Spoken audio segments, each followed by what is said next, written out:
What's up, everyone? I'm the Kaiju no Kami from the Toku and Animation News Network here at Colorado Anime Fest 2024 with...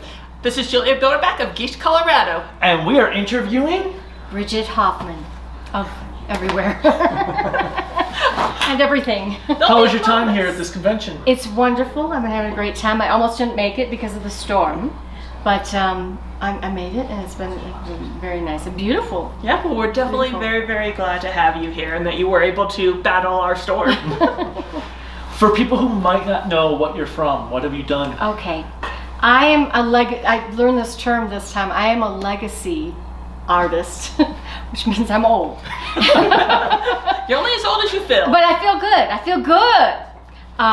But I was back in the day, 20-some years ago, I did Cosmos in Xenosaga, I did Miyaka in Fushigi Yugi, I did Fuho Oji in Magic Knight Ray Earth, I did Mizuho in Please Teacher, Namie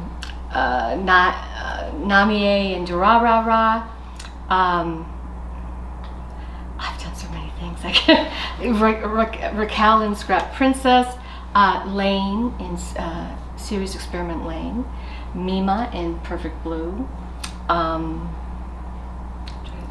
Patamon and Digimon, and Jerry and Digimon.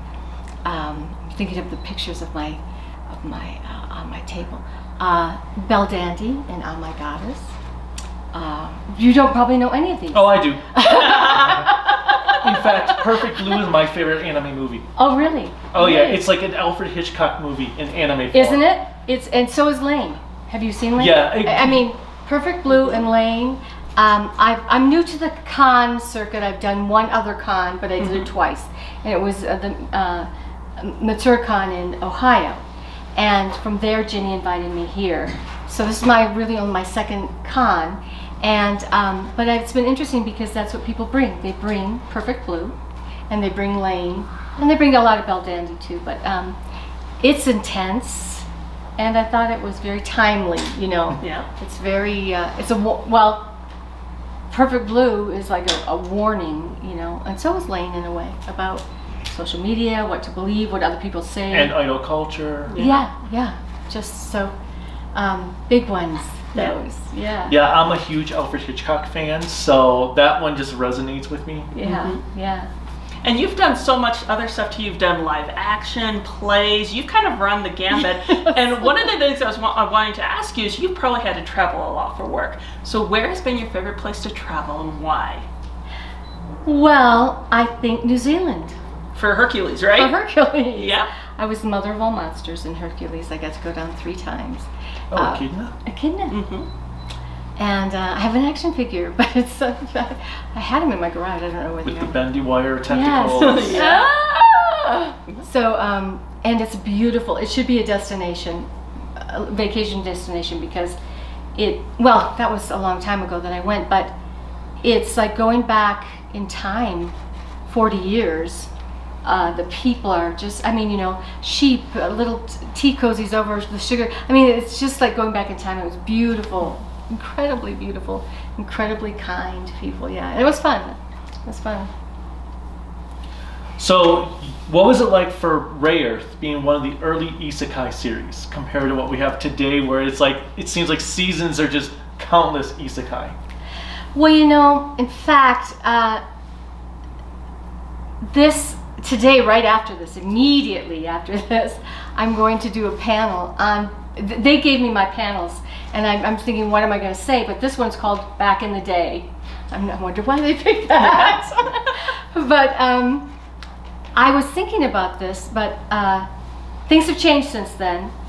There's thousands and thousands of anime shows now, and series and things. It was fun. I mean, I got to be Fuho Oji in Magic Knight Ray Earth. And, I don't do a lot of anime now. The last one I did was Demon Slayer recently, Kanae. And I get asked from time to time, and I love doing it. But we were busy back then. Just doing it, over and over. I don't know if I'm answering your question. It's all good. But So I'll stop. So I'll just stop.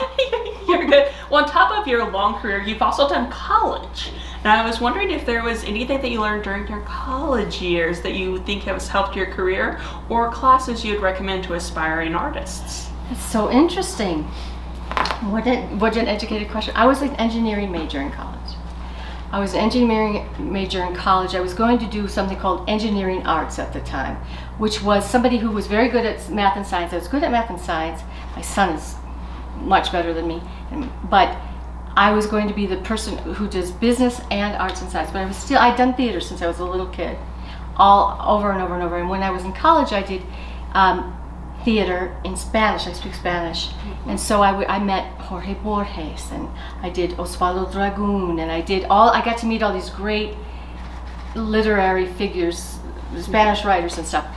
And that's when I decided I would give up my math and science and do what I love doing. And I told myself I'll have oatmeal every day, an egg a day. I don't care, to do what I love to do. So I don't know if college, and I don't really think college is necessarily the place to learn to be the best actor, but it helps you grow up. And if you learn, if experience is what teaches you really the best. So if you get your experience in college, that's great too. Life experience in college is important though. Yeah. You know. So I think college, and I don't think college is for everyone. Yeah. It's overrated in a way. I loved college though, and I needed it too. But I think I kept doing theater then. I went to Los Angeles. I graduated from college. I changed my major to telecommunications because I could put all my science in there, and then I could just do, and I came out to Los Angeles and kept doing everything. I did commercials and theater. And from theater, I met somebody who did voice work, so then I started doing voice work, and then I met somebody who does anime, and then I did anime, and then I started directing and writing, asked to do that. So it's the connections that just kept kind of building. And there are classes, and classes I think are good. I took theater, was in theater companies. I took from theater coaches and things. I did a lot, just every experience you have to practice anything you do, not just theater, gets you better at it. Yeah. Or, then you have to have somebody direct you, and hopefully they do a good job too. Is there a role you are most proud of?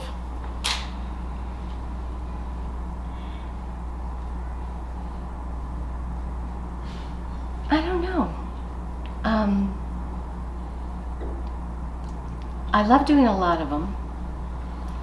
I love doing Lane. I love doing Mima. Because I think part of that though is because when I first was doing it, I was doing really young, is it time? Really young, really high voice, innocent, scared, out there girls, and so now I got to be something that had a little more meat on it. So that's why I like Namie or, but Belle Dandy too. I love, I don't have a favorite one. Lane, Mima, I don't really have a favorite one. Do you? Besides Mima? Besides me, she's not your favorite of all time, but she's... No. No. You could have said yes, but you didn't. No, I'll just go, my favorite anime was the Count of Monte Cristo anime adaptation, Gankutsu. Oh, that's a good one. Yeah. But we are out of time, so do you have any final words for our viewers? Thank you for watching. Thank you for still remembering the way back times, and listen to your heart. Be brave. There's lots of lessons to be found in every anime series, and they will help you, and have fun. Well, thank you so much for your time. And until next time. Thank you. Bye. Bye.